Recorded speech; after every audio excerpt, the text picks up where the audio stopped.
ৰাইজৰ মানে যি হেৰি আহিব মইতো কৈ পোৱা নাই দেই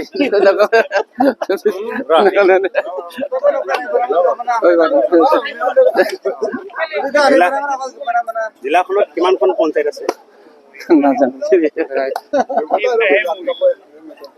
জিলাখনৰ আয়ুক্তৰ নাম জানেনে?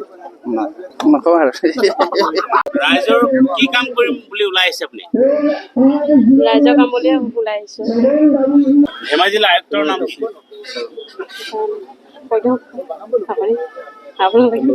কিমান পঞ্চায়ত আছে ইয়াত? জিলাখনত 17খন পঞ্চায়ত আছে। 17খন পঞ্চায়ত। মুঠ জিলাখনত 17খন পঞ্চায়ত আছে। মুঠ জিলাখন অসমৰ জিলা এতিয়া আমি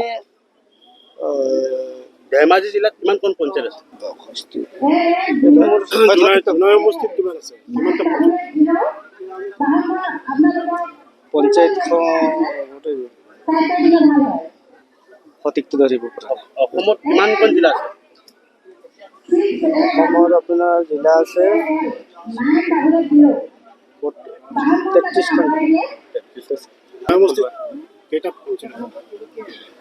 জোনাই সমষ্টিত ক'বলৈ গ'লে কিমান আছিল?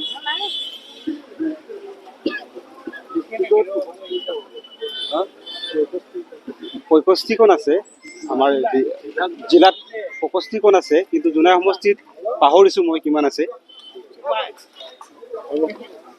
কংগ্ৰেছৰ ৰাজ্যিক সভাপতি কোন? কংগ্ৰেছৰ ৰাজ্যিক সভাপতি কোন? নাই নোখোৱা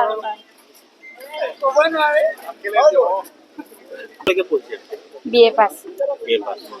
কোন কংগ্ৰেছ দলৰ ৰাজ্যিক সভাপতি কোন? জিলাখনৰ আয়ুক্তৰ নাম কি জানে? পঞ্চায়ত মন্ত্ৰীৰ নাম হেমন্ত বিশ্ব শৰ্মা। মুখ্যমন্ত্ৰীৰ নাম